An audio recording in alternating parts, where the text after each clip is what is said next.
Alors, nous continuons cette conversation sur la décision de Mme Pauline Marois de hausser les impôts de façon rétroactive, il faut le dire, pour les gens qui font 130 000 et plus et les entreprises. Nous allons parler avec Joanne Marcotte, auteure et blogueuse pour le Journal de Montréal, Journal du Québec, qui est en feu littéralement ces temps-ci là-dessus. Bonjour, Joanne Marcotte. Je pense que vous n'êtes pas vraiment d'accord avec cette décision-là, peux-tu? Non, je suis vraiment pas d'accord. Oui, je suis furieuse.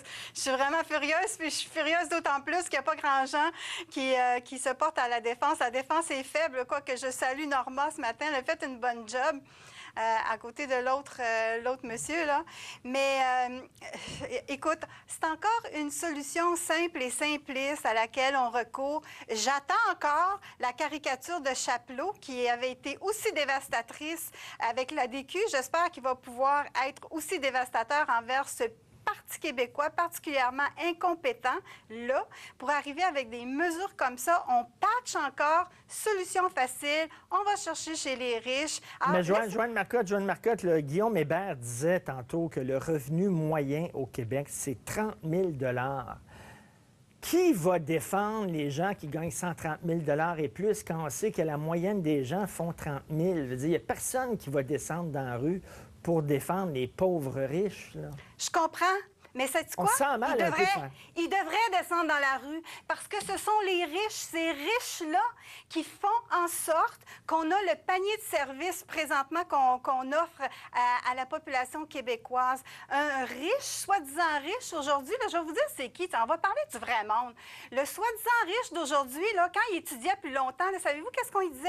Et que t'es bien fou d'étudier longtemps comme ça. Puis quand il travaillait plus fort que les autres, là, savez-vous qu'est-ce qu'on lui disait? On disait que t'es fou de travailler de même. Écoute, tu prends pas soin de ta famille, tu passes à côté de la vie.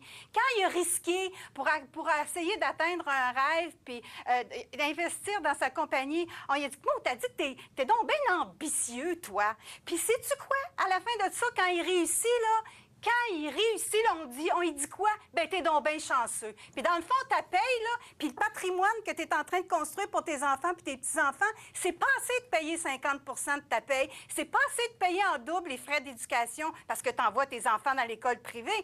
Puis c'est pas assez non plus de payer en double les frais de santé parce que t'as pas le cœur de faire attendre ta mère. C'est parce qu'elle va attendre puis tu vas y payer un scanner dans le privé parce que t'as pas le cœur de faire attendre 18 heures puis 36 heures à l'urgence pour qu'elle s'inquiète moins. Puis ce gars-là, cette personne-là, cet entrepreneur-là, là, je pense qu'on ne le connaît pas vraiment.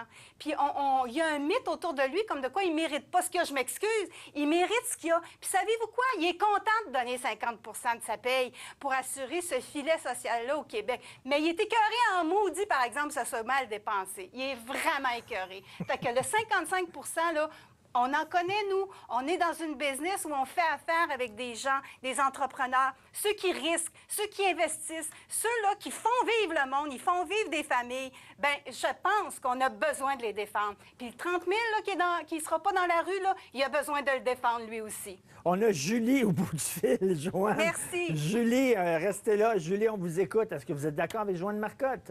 Je suis parfaitement d'accord. J'adore le commentaire de Mme Marcotte. Écoutez, nous, mon conjoint gagne 131 000 $ et des poussières. Un riche!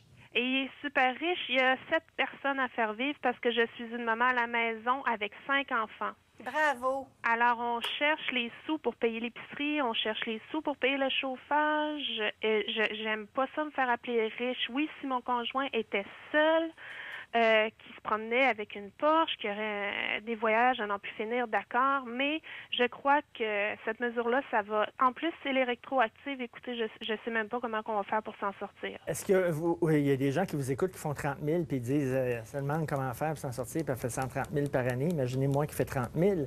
Mais écoutez, est-ce que vous trouvez que ça décourage les gens de relever leurs manches puis de travailler fort?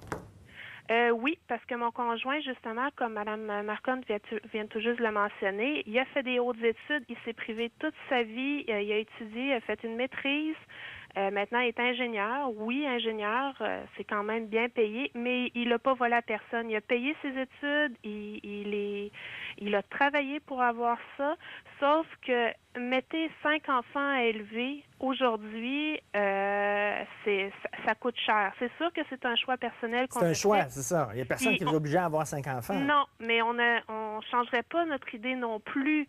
Sauf que Mme Marois qui dit que le Québec est vieillissant, ils disent toujours les jeunes Québécois n'ont pas de grande famille. Maintenant, c'est bien sûr qu'on n'aura pas de grande famille parce qu'il n'y a aucun encouragement pour nous. Merci Julie, merci Julie. Je reviens à Joanne.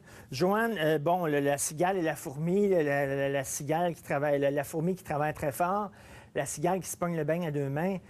Il y a des gens qui gagnent très peu d'argent puis qui travaillent très fort dans des usines puis se lèvent à 4 heures du matin, soit pour travailler dans une usine, c'est rue Chabanel, une usine de textile pour faire des ménages. C'est pas parce qu'on gagne pas beaucoup d'argent par année qu'on est nécessairement paresseux. Là. Absolument pas.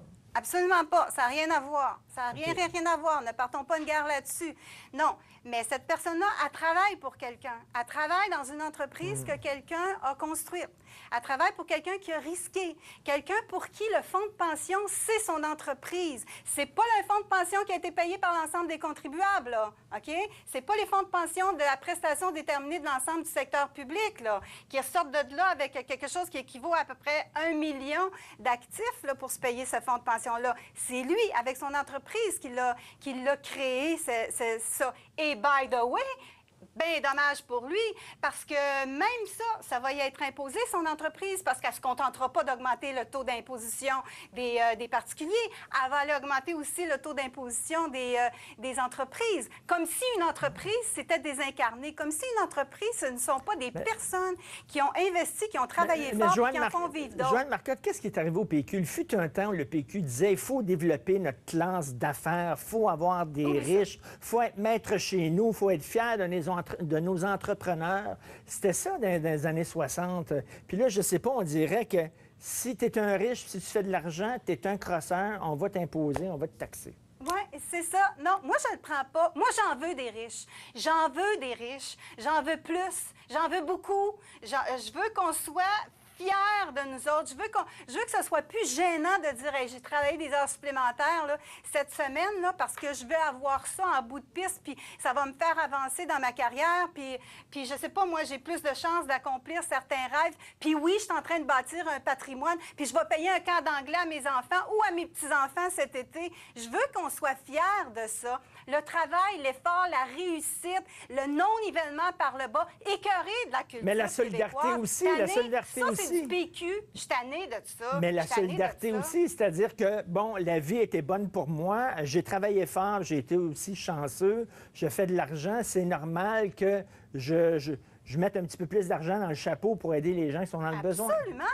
Absolument, c'est tout à fait normal. C'est pour ça que je dis, les gens à l'aise sont très heureux de contribuer au filet social puis de payer ça, ces programmes sociaux-là. Ce dont ils sont choqués, par exemple, c'est que de voir le service, le manque de service. Écoute, c'est beaucoup leur argent. Comme Norma disait tantôt, c'est 26 de tout ce qui est payé en impôts sont payés par ces gens-là. Ça va aller où, cet argent? Pensez-vous qu'ils ne sont pas en tabarouette de voir le peu de services qu'ils reçoivent? C'est dégueulasse. Et ça va aller où, cet argent-là? Je pense que, comme vous le dites, les gens qui ont de l'argent, ils disent OK, on va en payer des impôts, mais ça va-tu aller vraiment aux gens qui sont dans le besoin? Ou ça va aller pour, justement, la madame du Vieux-Port de Montréal qui a payé 15 000 $ pour faire un petit discours? Ça va-tu aller pour cette femme-là? Puis pire que ça, aussi, il y a une question, revenons sur l'universalité des services sociaux, là. Il y a des personnes qui sont handicapées, qui sont vraiment mal en point. Pensez-vous que ça ne serait pas intéressant de donner plus à ces gens-là si c'était mieux réparti? Pensez-vous que c'est pas choquant, ça, cette affaire-là? On a Pierre au bout du fil. On a Pierre. Pierre, on vous écoute. Oui. En passant, un riche, là, c'est quelqu'un comme Bill Gates puis Warren Buffett. Quelqu'un qui fait en bas de 400 000, là, si t'appelles ça un riche aujourd'hui, là, c'est une vraie farce.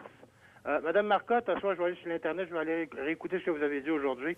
Tantôt, j'en flottais sur un nuage, tellement c'était bon temps. Merci beaucoup. Merci. Créer de la richesse, là, Seven en fait, Pauline, a juste aller écouter la commission. Elle va savoir aujourd'hui comment on en fait la richesse. Il essaye de faire tout simplement ce que Obama fait présentement, faire porter le haut Dieu sur les riches. Puis là, c'est ça qui est en mode d'extension. Depuis quand c'est un crime de faire de l'argent dans le monde? C'est ça le système capitaliste. Si tu veux virer ça au système socialiste, dis-le. Ben, il Mets a un dit le drapeau mot, rouge là. avec un étoile ronde, puis ah ouais, let's go, on commence. Mais là, en autant que je suis concerné, moi, c'est ben voilà, mais c'est dans un pays capitaliste que je fais. Le plus d'argent que je fais, le plus j'en mets dans mes poches, le moins que j'en donne, c'est ça la game. Est-ce que c'est pas ça? Le gars qui fait 30 000, là, s'il pouvait faire 150 000 demain matin, là, il voudrait pas en donner 75 000, il voudrait la dans ses poches. Merci beaucoup, Pierre. C'est assez clair. Merci beaucoup, Pierre. Joanne Marcotte, ceux qui sont d'accord avec vous ou pas d'accord, on peut bien sûr lire vos récents blogs sur le site du Journal de Montréal. Vous êtes, comme je l'ai dit tantôt, en feu sur cette question-là. On l'a vu. Merci beaucoup, Joanne. Ça Merci. me fait plaisir. On s'en va à la Merci. pause. On revient et on va parler de ce témoignage de Joe Pistone, alias Denis Brasco, à la commission Charbonneau ce matin.